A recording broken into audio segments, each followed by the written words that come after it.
Funaab anthem.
Thank you very much. Please, may we have our seats.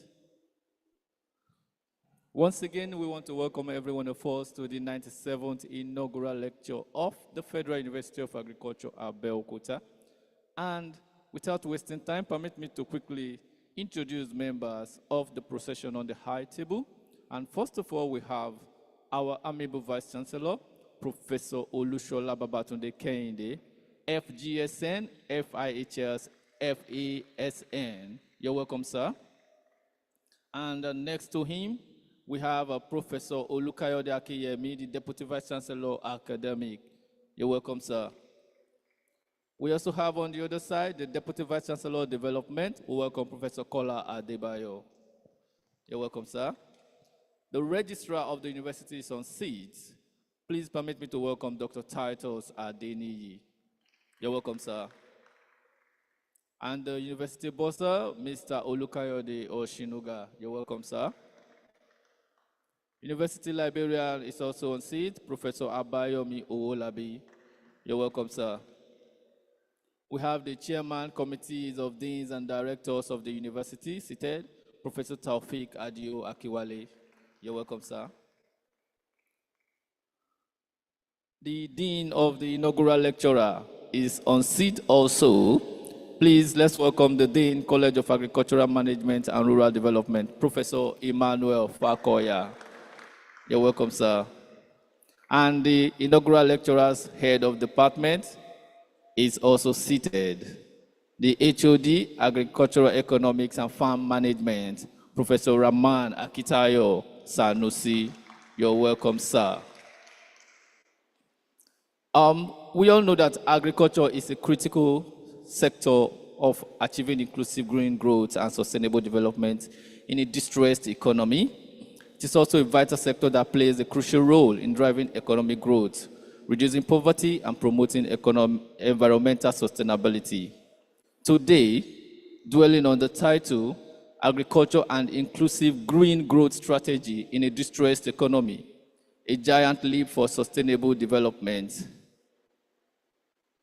Please, let us welcome our 97th inaugural lecturer, a professor of agricultural development and environmental economics from the Department of Agricultural Economics and Farm Management in the College of Agricultural Management and Rural Development, Funaab Road, Professor Luke Ojeserebo Okoje. You're welcome, sir. We also welcome the darling wife of our inaugural lecturer, Mrs. Elizabeth Okoje, and members of the family. You're welcome, ma. All our deans and directors seated, you're highly welcome, sir. We appreciate you. And we welcome the members of Funaab Road family, adorned in the beautiful Adire attire on this side of the hall. You're welcome, sir. You're welcome, ma. And lastly, I'm appreciating members of the ceremonial committee led by Professor Temitope Ajadi. You're welcome for the great job. Finally, permit me to invite the Vice Chancellor for the inaugural lecturer's citation and brief introduction. Welcome address. The VC, sir. Thank you very much. Please, you may have your seat. Thank you. The Deputy Vice Chancellor, Academic, Deputy Vice Chancellor, Development, the Registrar of the University, the Bursar, the University Librarian, Dean, College of Agricultural Management and Rural Development, Head, Department of Agricultural Economics and Farm Management, other heads of departments, programs, and units, distinguished members of the University Senate, all academic and non-teaching staff, all special guests and friends of the university, members of the families and friends of the inaugural lecturer, distinguished ladies and gentlemen, great Funabites. Before I go on to read my speech, may I ask the 97th inaugural lecturer of our university, Professor Luke Ojeserebo Okoje, to please stand and remain standing beside me here.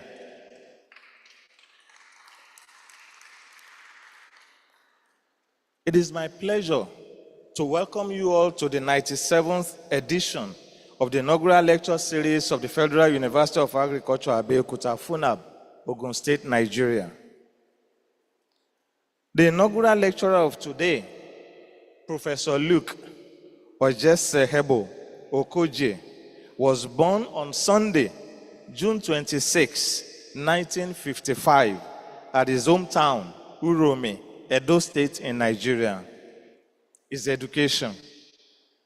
Professor Okoje had both his primary and secondary education at his hometown, Uromi. He then proceeded to the Federal College of Forestry, Ibadan, for his ordinary diploma equivalent certificate in forestry, which he obtained in 1976.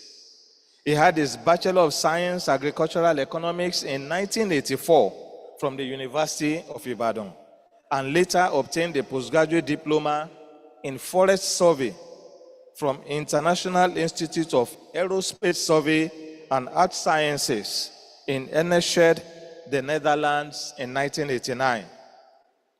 He bagged his MSc Economics, Development Economics from University of Jos and his PhD in Agricultural Economics from the University of Ibadan in 1991 and 2007, respectively. His work experience. Professor Luke Okoje had an in-service training at the Federal School of Forestry, Ibadan, with the sponsors being Forestry Research Institute of Nigeria, Ibadan, in 1974. The same institute approved a study leave without pay for his bachelor's degree and later gave him the approval to pursue a postgraduate diploma program in forest survey using aerospace remote sensing techniques with the Netherlands Fellowship Program in the Netherlands. He later transferred his service to the Federal University of Agriculture, Abeokuta, in July 1997 as a lecturer too, and rose through the ranks to the position of a professor in 2015. The trainings and workshops attended by Professor Okoje. Today's inaugural lecturer has attended several trainings at the international level, such as ITC in the Netherlands / UNESCO IHECGIS of the National University of Rwanda organized refresher course on geoinformatics for hydrological modeling held at Butare, Rwanda from 3rd to 14th October 2005. He was also at the Maastricht School of Management in the Netherlands, the Institute of Rural Development Planning, Dodoma, Tanzania, organized a refresher course on sustainable development, good governance, and corporate social responsibility, held at Dodoma and Dar es Salaam, Tanzania, from 2nd to 14 July 2006. He also went for a workshop on the use of regionally owned space infrastructure for disaster management in West and North Africa, the status quo and the prospects, held at Rockview Hotel, Abuja, from 15th to 16th October 2007. He was also again at the ITC Netherlands organized refresher course on preparing for adaptation to climate change in West Africa, held at the Institute de Développement Rural Université Polytechnique de Bobo-Dioulasso, Burkina Faso, from November 1 to November 12, 2010. I will get a certificate in French after this program. His administrative experience. Our 97th inaugural lecturer has undertaken some administrative roles, which include but not limited to acting head of his Department of Agri-Economics and Farm Management, from September 1, 2014 to July 31st, 2015, and also as full-time head of department, August 1, 2015 to July 31, 2018. His special assignments. Professor L.O. Okoje has held several positions within and outside the university, such as being a member of the team of experts for the setting of 2024 AERC comprehensive examinations from February 7 to 9, 2024. He was also a member of the AERC team of experts for the 2024 review of CMAP, that is a Master of Science and CPP Environmental Economics course curriculum and course material production from May 1 to May 30th, 2024. Professor Elo Okoje was a member of the University Publications Committee, a member of Postgraduate School Board, and Assistant National Secretary, Ecological Society of Nigeria, and was also the National Secretary, Farm Management Association of Nigeria, from 2001 to 2006. Professor Elo Okoje belonged to several professional bodies, such as member, Nigeria Association of Agricultural Economists, member, Ecological Society of Nigeria, member, Nigeria Remote Sensing Society, and member, European Association of Environmental and Resource Economics. Publications and student supervision. Professor Elo Okoje has published 70 publications in both local and international journals. He has also supervised and co-supervised students at undergraduate and postgraduate levels. Distinguished ladies and gentlemen, it is my pleasure to invite Professor Luke Ojesehebo Okoje from the Department of Agricultural Economics and Farm Management, College of Agricultural Management and Rural Development, to present the 97th inaugural lecture of this university, titled Agriculture and Inclusive Green Growth Strategy in a Distressed Economy, a Giant Leap for Sustainable Development. Thank you very much for your listening attention. God bless you all.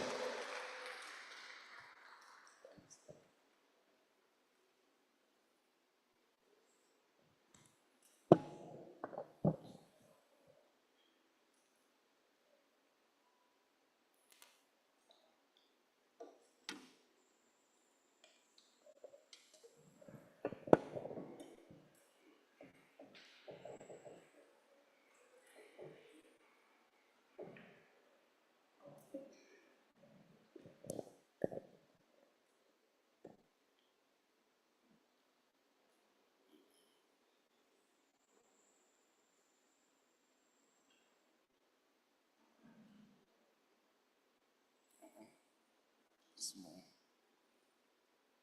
Change this one.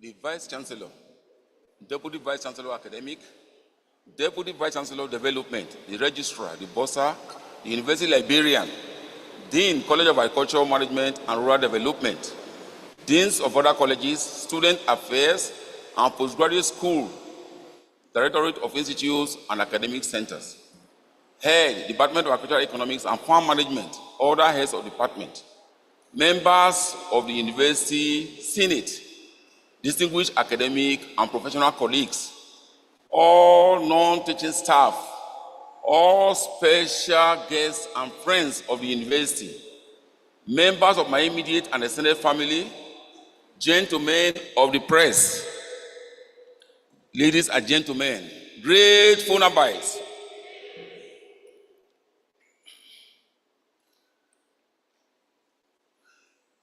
Preamble. I'm happy and grateful to God on the opportunity to present my inaugural lecture today, titled Agriculture and Inclusive Green Growth Strategy in a Distressed Economy, a Giant Leap for Sustainable Development. I'm extremely grateful to the Vice Chancellor and Chairman of Senate for the approval of my nomination to present this lecture. The inaugural lecture is the 5th in the Department of Agricultural Economics and Farm Management, the 12th in the College of Agricultural Management and Rural Development, and the 97th in the Federal University of Agriculture, Abeokuta.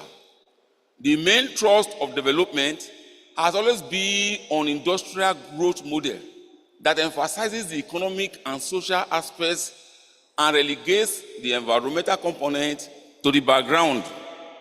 This inaugural lecture focuses on the inclusion of the environmental component of green growth. 1.1, that is introduction. Agriculture and inclusive green growth, definition and explanation.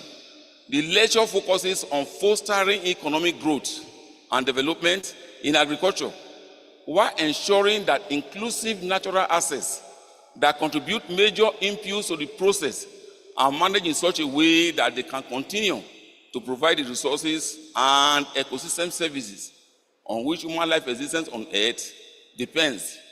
The consideration of the problem is simple. In the attempt to effect agricultural expansion through the business as usual / urban cultivation practices, much of the tropical rainforest is hewn down and no deliberate carbon footprint reduction strategies are put in place in enhancing the agricultural product value as it moves along the supply chain. The rainforest flora component functions as sinks to heat-trapping greenhouse gases that lead to global warming and climate change. It provides the oxygen that sustains human existence on Earth and serves other functions that are watershed management, nutrient recycling, and soil improvement, recreation, aesthetic value, etc. A country that is a distressed economy, 1.2, a country that is neither in a boom nor in the problems of recession, depression, and stagflation, but manifest indicators of non-wellness is what is described here as a distressed economy. Additional, 2003, lists some of the features distressed economies manifest: enhanced poverty, power outages, and misleading dependence on debt ratio or debt to GDP ratio instead of debt to revenue ratio. Endorsement of import substitution approach rather than export-focused industrialization. Prevalence of high cost of governance, low human development index, low tax revenues, but high implicit taxes borne by the populace. 1.3, growth and development. Growth is increasing per capita real income over time. Development is somehow broader.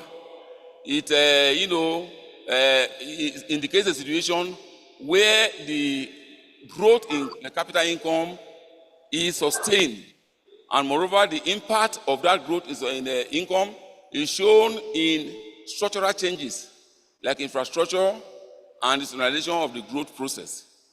Paradigm shift ever since. The way people define growth and development has changed. People are moving to what they call the Washington consensus and also the Sustainable Development Consensus. 1.4, Sustainable Development.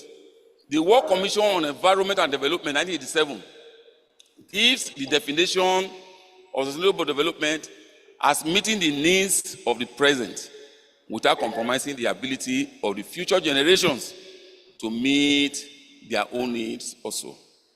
In order to achieve true sustainability, we need to balance economic, social, and environmental sustainability pillars in equal harmony.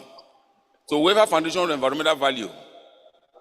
Forest land uses, when the forest is doing or the biodiversity are doing their work, definitely they lead to quality change in the environment. And one will say, as environmental economists, let us see the monetary value that has changed in the environment. So that is why we use total economic value to depict that change. And that one is that total economic value. It consists of direct use and indirect use value. Then the non-use value, which is option. Many people want to keep resources, because they believe they can use it next time. Other people want to keep resources because, my children, great-grandchildren are going to use it also very, very later in the future. Many people just enjoy the existence of resource existence. So that is how that total economic value. And when we are valuing, you stay in icon hating, and you benefit a lot of let's spoil you a little. But now you also stay in the forest, and you enjoy a lot of benefits. Equally good for us to be able to know how much you are gaining before coming to the forest, and now that you are not living the biodiversity enriched area. That is what we do with this terms of welfare foundation. So number 2, my research contributions to knowledge. My research direction and experience have been driven by so many factors. My initial employment by the Forestry Research Institute of Nigeria, FRIN, Ibadan, through an in-service training to attend the Federal School of Forestry, Ibadan, as it was called then. My posting to the largest forest reserve in Nigeria, that is Sakoba in Edo State, after the completion and the opportunity given to me to undergo an undergraduate program in agricultural economics at the University of Ibadan. The institute further gave me the opportunity to do a forest survey course using aerospace remote sensing techniques through a Netherlands fellowship program. With a master's in economics and a doctorate in agricultural economics, the time came to unite all the attained frontiers in knowledge in a discipline that fosters economic growth that is inclusive of environmentally sound and sustainable development. This is what my inaugural lecture is focusing on today. So subject areas where I have done my researches, they are in 4 areas. Number 1, deforestation for agricultural expansion, pecuniary welfare metrics and environmental sustainability. Number 2, the economics of recreation as especially manifested through ecotourism. Number 3, agricultural waste being turned to wealth. Then number 4, agricultural development through effective planning and organization to enhance food security and ameliorate economic distress. So we are going to go into the number 1 area of research, deforestation for agricultural expansion, pecuniary welfare metrics, and environmental sustainability. Forest land transition to arable croplands and the economic implication within the context of carbon sequestration. Our carbon trade potential were investigated. Remote sensing and GIS tools were used to source data on land use changes and climate variables for the first time in studies that involve staff and students of the Agricultural Economics Department and alumni of UTC, ITC. These drone and satellite data sources were usefully applied in the department in students' final year undergraduate and postgraduate researches. Okoje and Akinwumi in 2011 established, using satellite data sources, that food crop cultivation accounted for 66.4% of deforestation for the period of 1976 to 2004. Let's show in table 1. On the average, 36,817.62 hectares per year was deforested in southwest Nigeria for alternative land use or food crop production. That is in table 2. And the social value ascribed to this, or the willingness to pay for rainforest protection, was 0.6 billion naira. So that is just table 1. Table 2, I've already talked about the components that are there. Okoye 2008 also investigated. Okay, you are saying, let us leave the forest alone. Other people are saying, no, let the forest and turn it to food crop area. Then those two schools of thought were there. So what we try to do to say, okay, less value if you leave the forest alone. How much will it be worth? Then, assuming you turn into the opportunity cost of food crop production, what and what will it be worth in the same area? So the social value ascribed to this 666,909 households was 17.28 billion for the 1976 to 204 periods, i.e. 0.56 billion per year. If the rainforest is standing alone for the area we are considering, that is what and what it is worth, which is just about 0.56 billion per year. The farm income for the same area in the alternative land use of food crop production was 73.79 billion, i.e. 2.54 billion per year, a multiple of 3.2. That creates a very serious sustainability problem, because the food crop area earns 3.2 more than if you leave it as forest. So the temptation is going to be there for that to be continuous destruction of the biodiversity of the environment, thereby leading to sustainability problem. Statistical area showed, because when people do this deforestation, they never add it up in the budget of their cost of food production. What is the cost? They never add the cost of deforestation.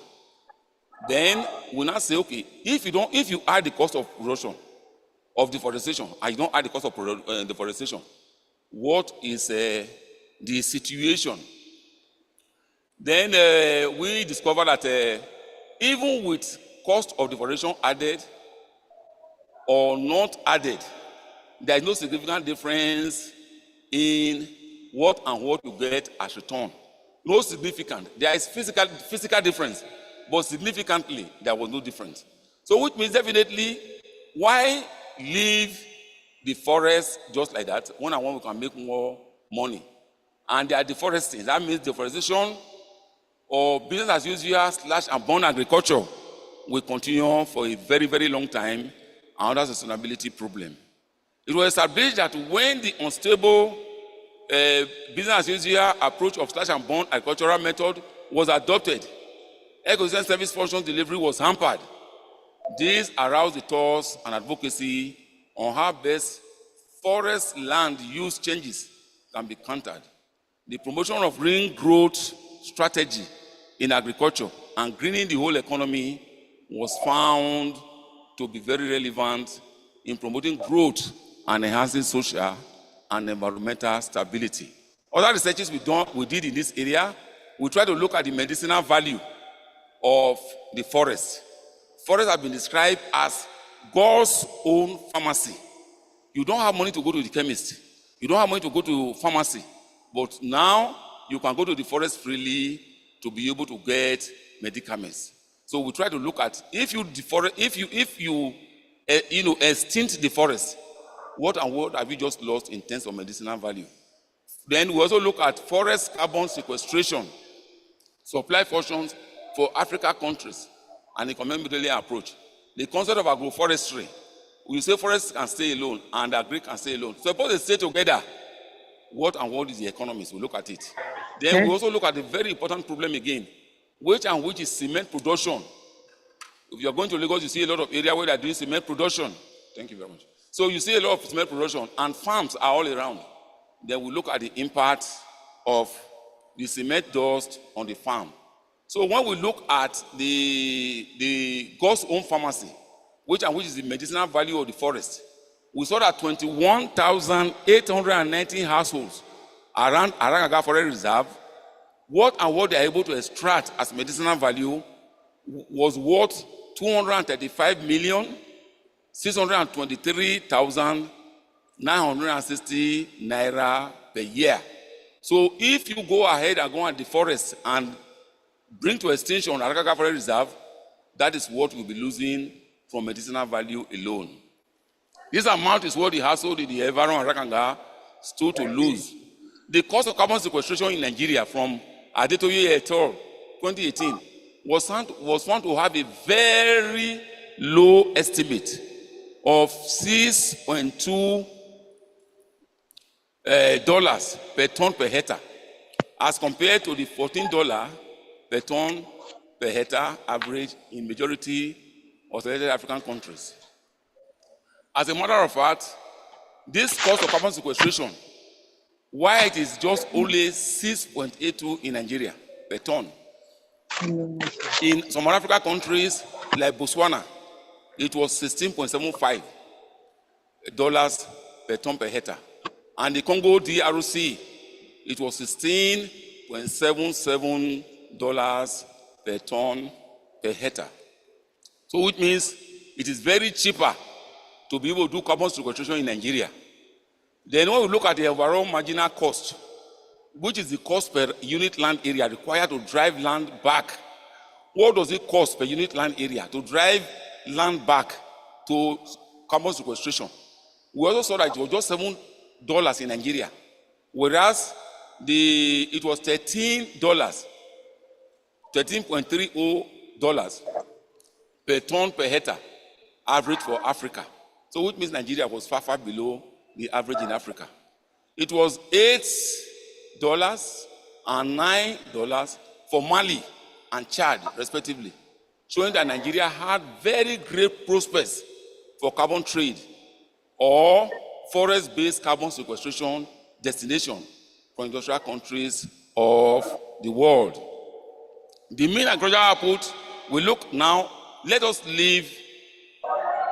even bother about leaving forest alone and leaving agri alone. Let's join them together in an agroforestry cultivation system. When we eventually look at it, we discover that the mean output of agricultural crops, whether trees were there or trees were not there, it wasn't significantly different at all. It wasn't significantly different. So why then are we doing it wrongly and causing problems with the sustainability? Then, but when we look at the returns, we saw that eventually the returns where agroforestry was more than the returns in terms of where it was just alone without a forest. So it was 30,480.24 per hectare as compared to 37.1.7 per hectare. The first one is for where the agric is existing alone. Second one is where agric is existing with forestry. So definitely, why then are we destroying the forest when they can coexist and be able to give us the ecosystem services and equally give us the returns in agricultural, production? So that's where we look at it on benefit cost. When we're looking at profitability or looking how feasible it is, we use net present value, NPV, or BCRO. NPV or BCRO was higher when it was agroforestry. It was lower when it was just forestry, agric alone. So the study also, that is what we are showing in the tables. What we're showing in the tables. The sustainable rural, the net farm income per hectare in the cement dust polluted targeted area of Ogun State was 68.70 as compared to the immediate non-targeted pollution farm area that recorded 91,700. So because of cement, there is as much as a difference of 22,922.10 per hectare loss for farmers. And when you look at it, the places were affected and no corporate social responsibility was in place to ameliorate and alleviate the situation. That is something we must change, and that's something that has to change. Then number two area of my research is economics of recreation with emphasis on ecotourism. Some studies carried out in this session included the evaluation of the recreational benefits of Old Oyo National Park, Nigeria, in Okoje and Orishejami, 2011. Ecotourism values and sustainability of Obudu Cattle Ranch, Nigeria, in Okoje and Ijaola. Then demand for ecotourism recreational welfare benefits in the Obudu Cattle Ranch was also investigated, working with colleagues in Okoje et al. 2010. So with respect to that of Oyo, the middle income class demanded more recreation. The rich people and the higher people in society, they don't have time to rest. So we saw that it was only the middle income class that even came for recreation at all. And recreation is very, very important because you invigorate your mind, you refresh yourself so you can be able to contribute meaningfully to national development process. But here, it's only the middle class. And the age class agreed with Bosal. Somebody else has done it and also found it in Canada. Then the average length of days spent in that park, when they come in, they say on-site day demand. That is how many days you spend. How many days you spend? It was 2 days. And instead of in advanced countries, when people say, let me go for hiking, let me go for outdoor camping, the Nigerian situation, they preferred booked accommodation in these parks. Then the benefits or welfare gain derived by the potential visitor for 1 day length stay in the park, for 1 day stay in the park. Now let's really look at it. You stay in Icon Hilton and you really benefited, you really enjoyed, and you gave a monetary amount to do that. Then now you stayed in the national park, you enjoyed, where as far back as 2011, we could just say they got 24 naira 30 kobo for each day benefit that they stayed in the park. Well, 2011 is quite far. If you compound it forward, how much it is today, you'll be able to know that it's such a very big money. Then eventually also, for the 1,200 tourists to the park for 1 day visit, the value was 26,400. For a total 2,400 tourist days available for a year, it was 63,360,000. So which means only 1,200 tourists came for a whole year. And eventually, when you look at the value they ascribed or they put to that park, it was 63,360,000. If 1,200 can give all this value of 63 million, what if 5% of Nigerians are going for recreation? They are going for ecotourism. Then the case would have been very, very different. These attack the environmental, the park that the social value, which and which. So the recreation value, then we look at Obudu Cattle Ranch. 516 recreation days in a year was spent in this area. And when you look at the value, those people that went in there, ascribed to the park, to the, it was 101,088,528 naira. But eventually somebody said, let's be very smart. Let us look at what they stand to benefit for about 50 years. They look forward using Weisman discount factor, and they brought the price back to today. So we discover that actually if you do it like that one, over 50 years, what you are going to get as at 2011 is going to be 3,144,303.400.00 naira. So that is what I'm worth for 1 year that is ascribed as social value to that OCRO, that is Obudu Cattle Ranch. Sustainable problem existed, as the farmers also had attraction.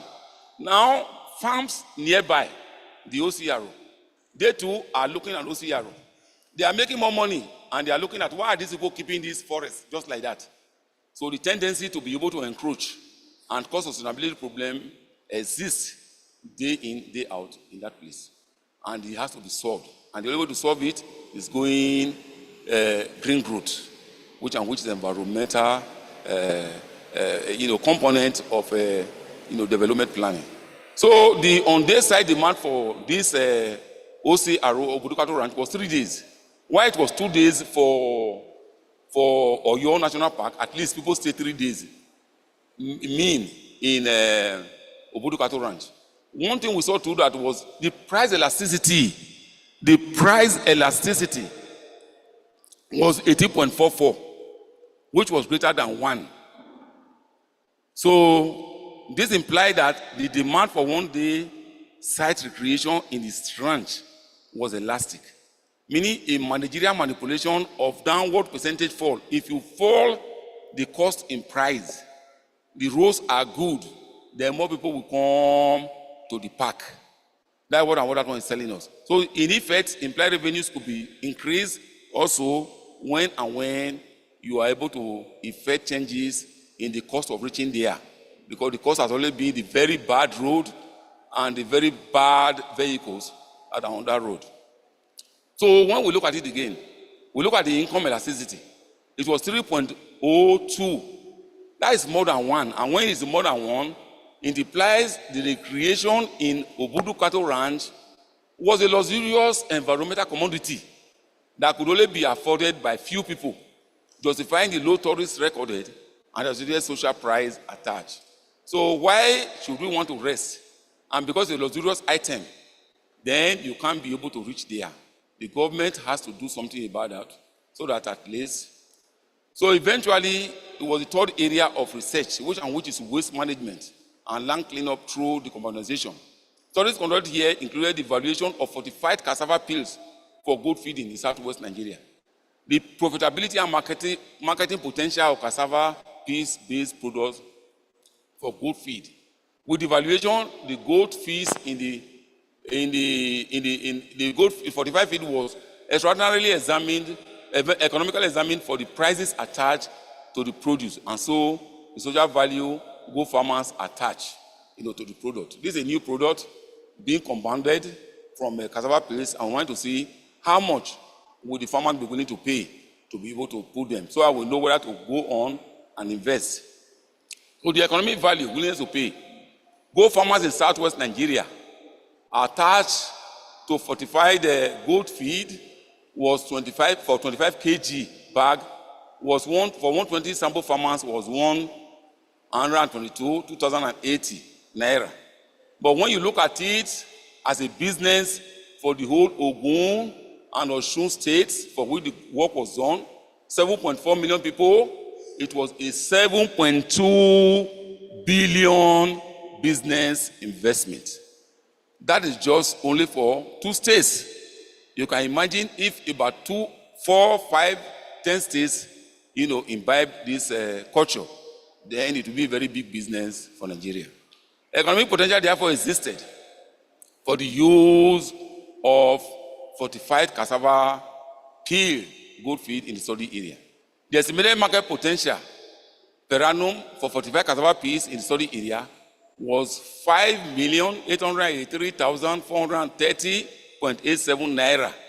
So that is the market potential that really existed in that area, and that of just drying it and selling, it was 810,307.14 naira. So the results showed huge market potential and profitability existed for cassava peels-based feed in the study area, but the shares for the fortified were more enhanced. So this is the dried feed by the left, figure 1, and this is the fortified. This is as a result of a contribution by Cover project, who absorbed my students and paid all the way through. And this was what they brought out. So once again, I thank Cover Project. Then 2.4, agricultural development through effective planning and organization. Working with colleagues, we examine the issues of food security and provide solutions in Okoje 2001, Obasan et al. 2014, and Okoje et al. 2016. Okoje 2001 dealt with optimal farm planning in full crop production for food security in other Ogun State.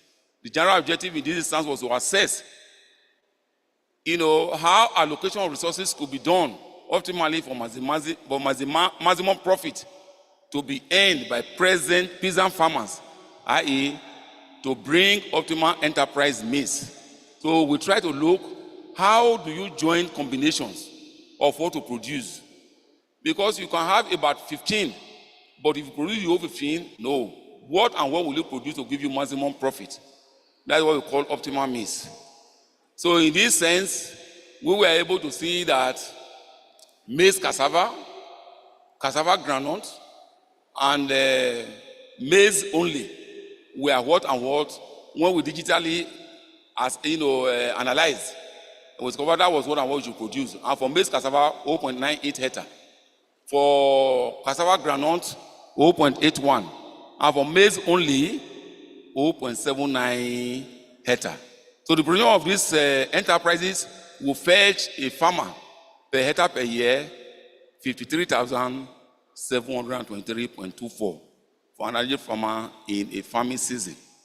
So it is very good. Let us combine using computer what we are going to produce. But if we don't deliberately act on green growth to make sure that leguminous crops are added, then there will be no environmental friendliness. You produce today, and maybe the next 5 years, you can't be able to produce in that place again. So what does it take for you to enforce in those crops, like leguminous crops, that help in fixing of nitrogen and acting as efficient extractor of phosphate, highly deficient in tropical soils? So we now discover that it is very good. You are ready to add it, but there must be a subsidy.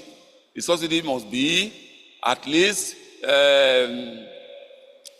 up to the subsidy will have to be on the level of 7,969.16 naira. Was needed for each farmer to enable them incorporate leguminous crops into the output mix. So in doing that, we are bringing in green growth, to optimal farm mix.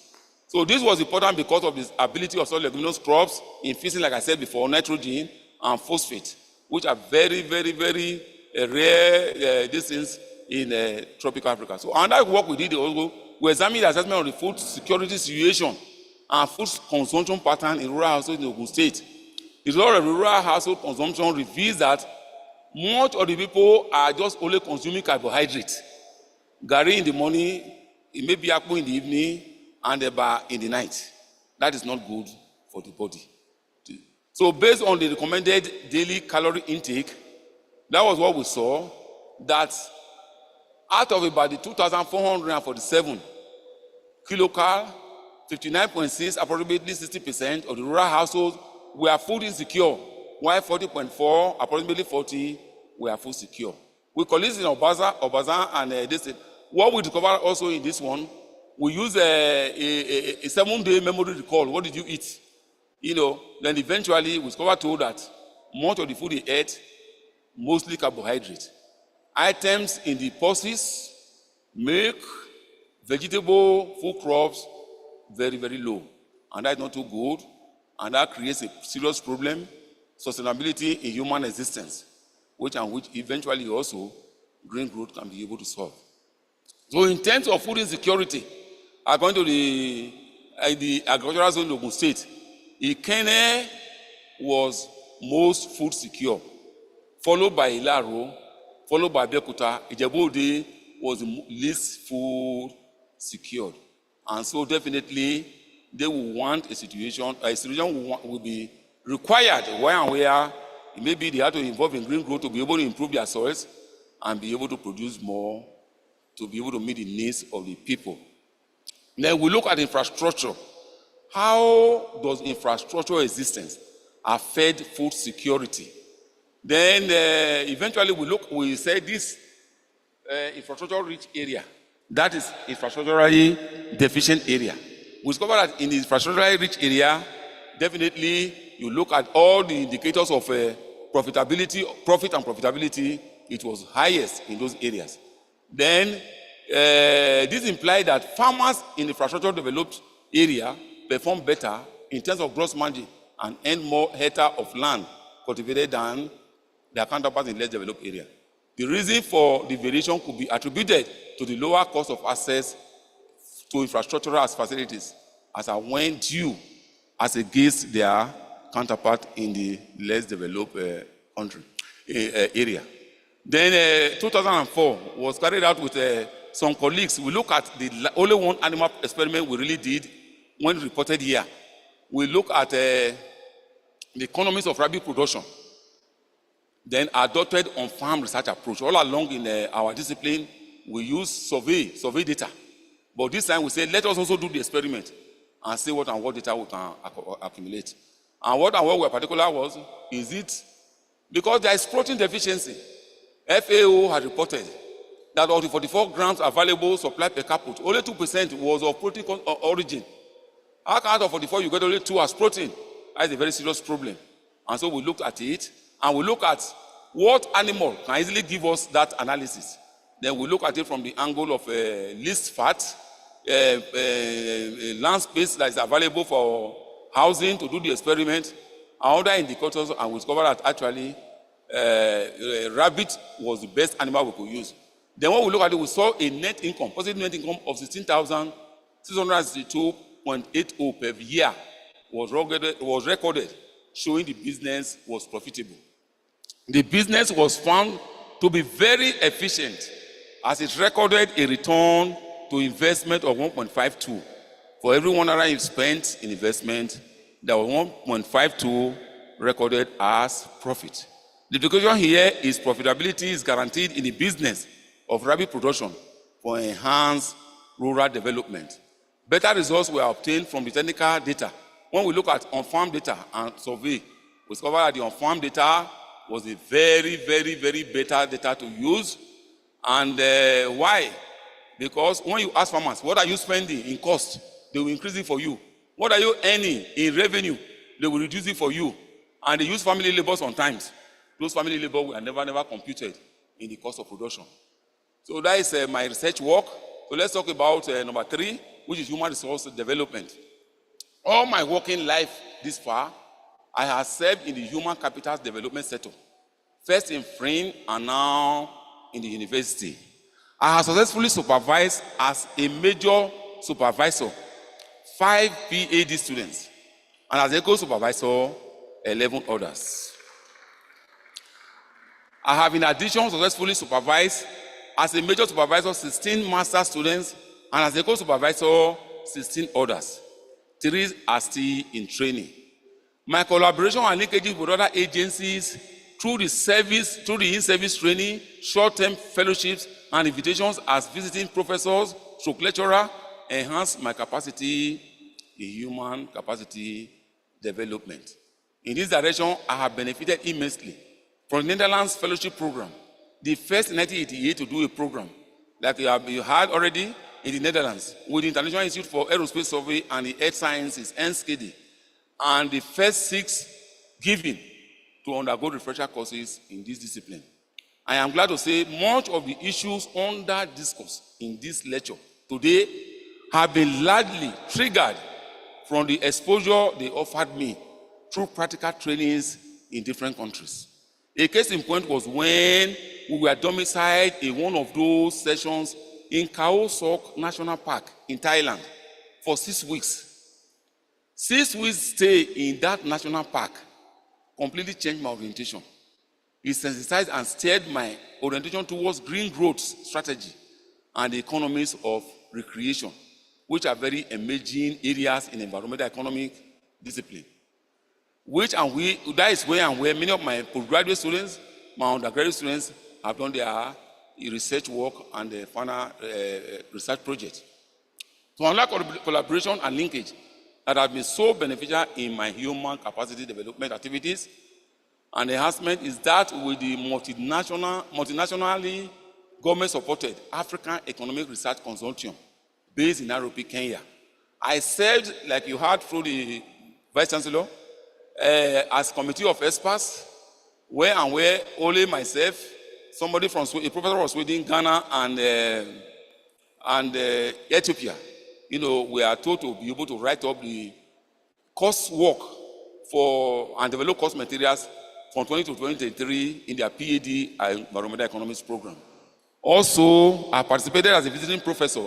They allowed me to teach directly in 2023 in the collaborative program in environmental economics. I also serve as a member of team of experts for the setting of 2024 AEROC comprehensive examinations. I'm a member of AEROC team of experts for the 2024 review of collaborative masters in economics, MSc, and PhD in environmental economics.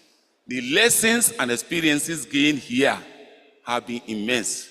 Our Zoom online sessions were used for online delivery of lectures and conduct of examinations supervision in universities as far away as Cape Town in South Africa. The free contribution to my capacity for human capacity development was immense and unforgettable. As a young research officer too, a position usually occupied just after the NYSC participation, I was saddled with running an outstation of FRAIN, Moyes Forest Research Station, Sakoba, Benin, for upwards of 4 months. During this time also, I acted as the provost of Federal College of Forestry over the course they were running in our outstation. So conclusion, we talked about green growth, we talked about researches done there, then eventually we came about with some policy implications which are going to reflect the recommendations. The recommendations, 1, Nigeria should enforce the compliance of green growth strategy in agriculture to boost increased foreign exchange earnings through debt for nature swaps that will address macroeconomic and fiscal challenges to free resources for development. Once you are able to say you are having loan now, look for the environmental people. They will buy up the loan from you. You will see how you use the money in your country and will free resources for you for development. That's what we're talking about there. The global community should be properly sensitized that the destination for carbon trade is Nigeria because of the low cost it takes compared to other African countries to take greenhouse gases off the air and in the cost per unit land area required to drive land use change towards carbon sequestration. Then the allowable standard emission of cement dust pollution should be set by government for the cement factories in farming environments, and the polluter pays principle should be strictly enforced by the National Environmental Standard and Regulation Enforcement Agency. Number 4, the government should ensure that some of the quality recreation centers and ecotourism sites in the country are not environmentally luxurious goods as they are currently, to enable access and make citizens rest and be remunerated to contribute more meaningfully to national development process. Number 5, there is a need for national investment in rural infrastructure development to complement the efforts that are being made in the urban areas, as a very strong correlation exists between infrastructure presence and enhanced food production to eradicate poverty and hunger in the nation. Number 6, that's the final, in the digital workout of enterprise combination to implement in agriculture, deliberate constraints should be imposed to accommodate food crops that promote environmentally sound and sustainable development. Acknowledgement. When I look at my journey so far, I can unequivocally claim that my life has been a miracle. There are so many endless testimonies I can share to the goodness of God, especially for the children of consolation. God has put in special places just for me in the days of trouble. So in this sense, he had put in place with me to take care of me in days of trouble. So Mr. Vice Chancellor, sir, I seek your understanding and patience to go through this session. First and foremost, I thank the Almighty God for seeing me through. It could only have been Him. For the up and downs of life's journey till today, it could only have been God, the omnipotent, omniscient, omnipresent, the ever-loving God, infinite in mercies, care, protection, and in faithfulness. I give God all the glory. I thank my parents, Prince Disney Dede Okoji and Princess Janet Osewo Okoji. They gave me and my siblings a very sound moral and God-fearing upbringing and invested heavily in our education. Their guidance, support, and contribution generally have helped me to attain the position I have achieved today. How much I would have loved them to witness this occasion. But they are both gone to glory, resting happily with the Lord. I'm, however, very happy that what is happening here today is an addition to their legacy projects.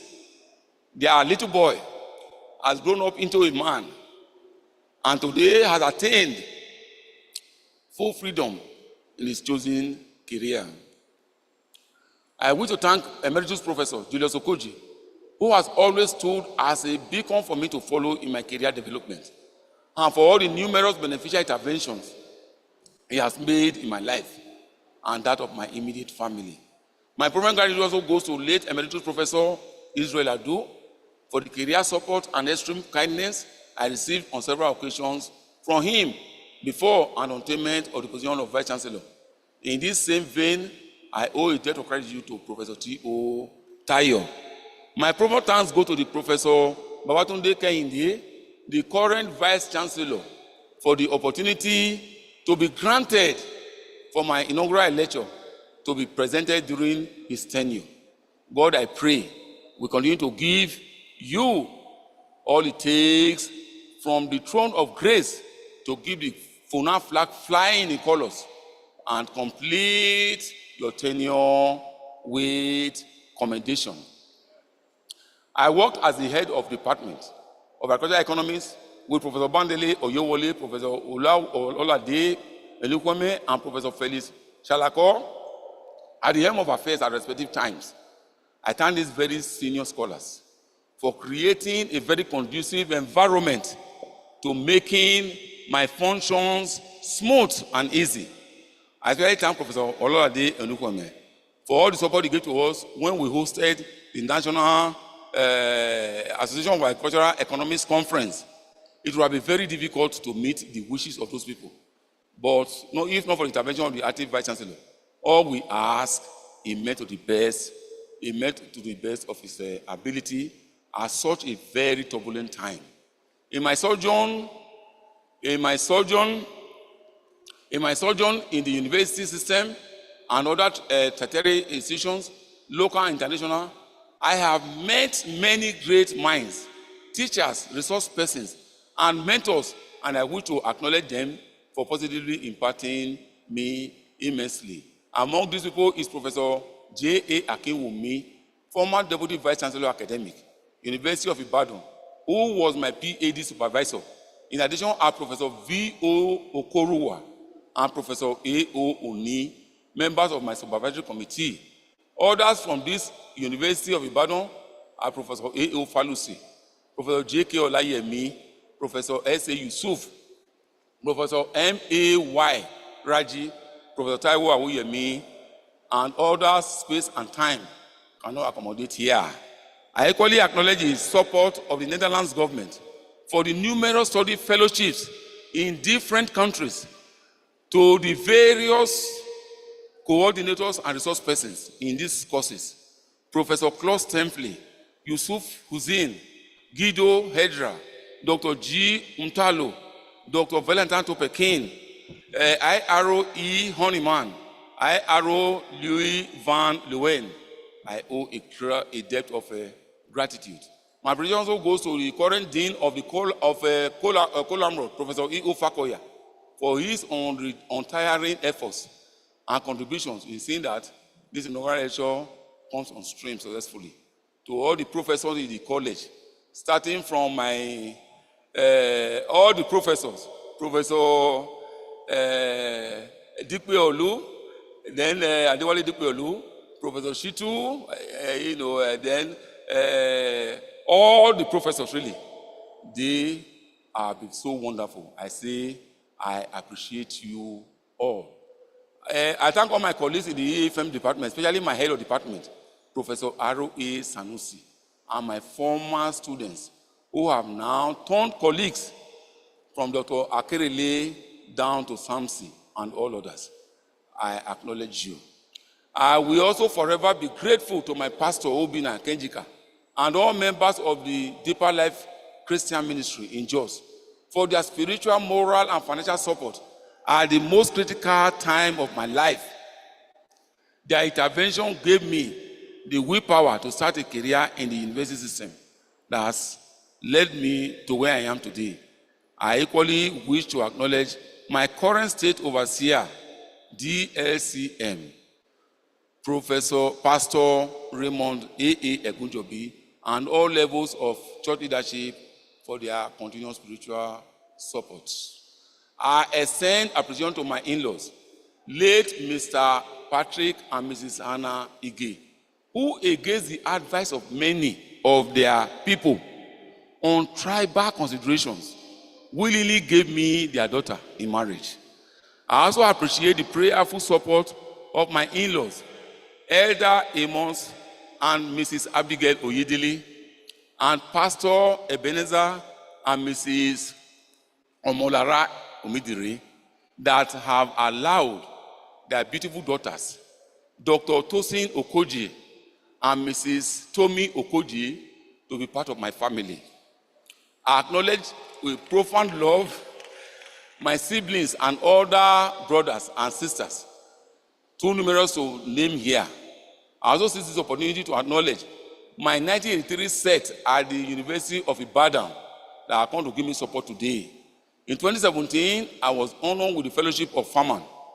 I appreciate and acknowledge that Farman, for which I served 6 years as National Secretary. Mr. Vice Chancellor, sir,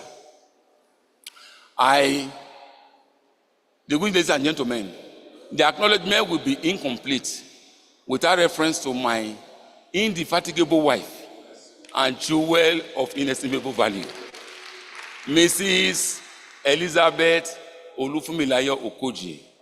I thank God for even accepting to marry me at that time. When I went to so lean, she followed Ruth's proclamation in her encounter and discourse with Naomi in the Holy Bible. Entreat me not, in quotes, to leave thee or return from following after thee. For whither thou goest, I will go, and where thou lodgest, I will lodge. Their people shall be my people, and their God my God. Ruth 1:16. To God be the glory. That is my wife now, who, against the advice of many, the parents willingly gave her to me, is now behaving like an Asian person, Edo, and in our culture. Thank God. Then eventually also, I thank you, my darling, for this and other, and in addition, the great virtue of giving and making sacrifices for others. I have learned from you. God repeats, we have both sinned. With my wife, God has blessed us with 4 children. Dr. Brenda Temitokbe Amujo, Pastor Warren Okoje, Mr. Yodele Okoje, and Mr. Jefferson Adedukumbo Okoji. I know for many of them who are not here now are watching the progress of this session online. I pray our good God will make you all achieve your destinies and take you all to the glorious marks He has set for you, respectively, in Jesus' name. Amen. Mr. Vice Chancellor, sir, distinguished ladies and gentlemen, I thank you for listening. God bless you all.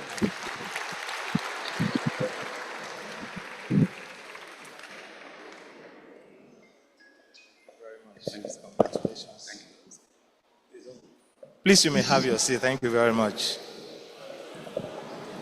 Thank you very much.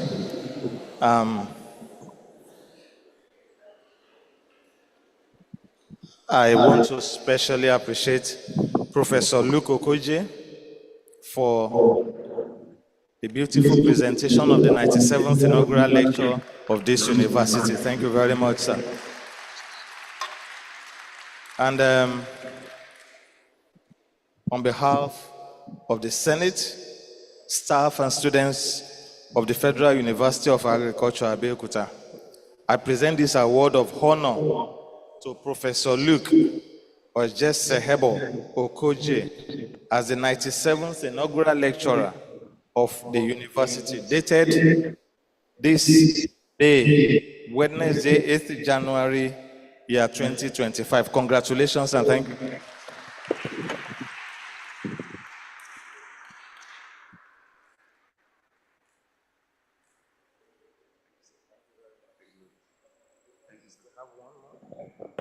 Also, sir, on behalf of the university, we want to present this to you as a token of appreciation for the presentation. Thank you very much. God bless you. You can have your seat. Distinguished ladies and gentlemen, we want to thank you for your listening attention. And when Professor Okoje was rounding up, of course, he thanked his heartthrob, Mrs. Elizabeth Olufunmilayo Okoje. Madam, you are welcome. We welcome you, we congratulate you. Thank you so very much. And the children. I think we also note that those who gave the negative advice, none of them is here. So there's no need to appreciate them. We want to also welcome Dr. Mrs. Oluwatosin Okoje, Princess Deborah Ademide Okoje, Mr. Ayodeji Okoje, Elder Olugbade Oladele, Mrs. Abigail Odadele, you are welcome, sir. Pastor Ebenezer Omidire, Mrs. Silifat Omidire, and Mrs. Esther Omidire, you are welcome, sir. Thank you for joining us at this inaugural lecture. We also want to appreciate some distinguished members of the university community. And of course, to start that, I want to recognize a few of the elder statesmen who are here with us. And we specially recognize Professor Samuel Otubushi, retired but not tired. Retired but not tired. Still involved in fish production. That one I can assure you. Thank you. We also welcome Professor Samuel Oluwalano, who is sitting right there at the back. Prof, you are welcome, sir. Thank you so much for joining us. Retired but not tired. We also welcome Professor Mrs. Elizabeth Oluwalano. Thank you, ma. You are welcome. Thank you for following Daddy to come. We welcome the one-time dean of the inaugural lecturer of today, our own Uncle Wale, Professor Wale Dipeolu. Thank you so much, Uncle Wale. And then we welcome also his own heartthrob, a former Deputy Vice Chancellor Academic, Professor Morenike Atinuke Dipeolu. Thank you so very much for coming. Distinguished members of Senate, we welcome you. Deans and directors, heads of departments, my principal officers, thank you for staying through. And so we have come to the end of the 97th inaugural lecture of the university. We hope you'll join us at the 98th. Before we leave, please permit me to also appreciate Professor Helen Aduke Bodunde, the one we normally call Coach. Thank you so much, madam, for all your efforts. We appreciate you. Thank you very much, distinguished colleagues. God bless us all. Thank you. Thank you very much, sir. Please, let's give the Vice Chancellor a resounding round of applause.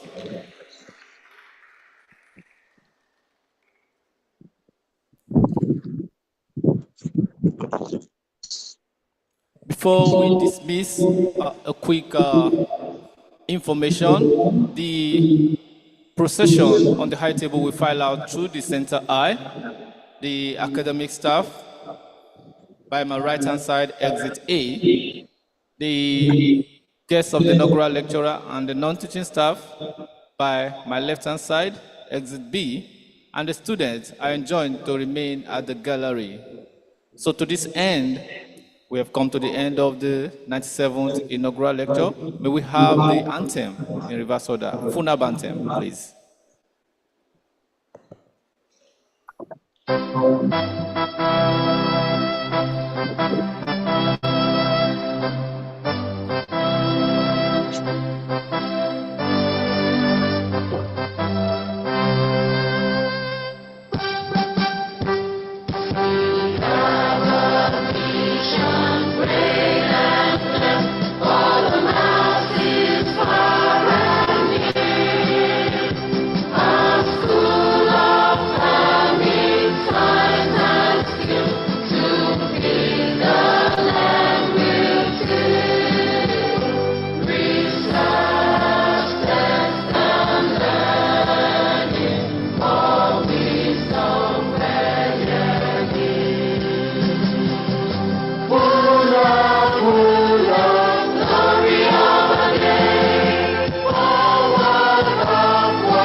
National anthem.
Please let's remain standing while the procession files out. We want to thank every one of us for making time out to be here today for the 97th Inaugural Lecture of the Federal University of Agriculture, Abeokuta, delivered by Professor Luke Ojeserebo Okoje. We want to appreciate the deans and directors. We want to appreciate our elders in the university who made our time to be here.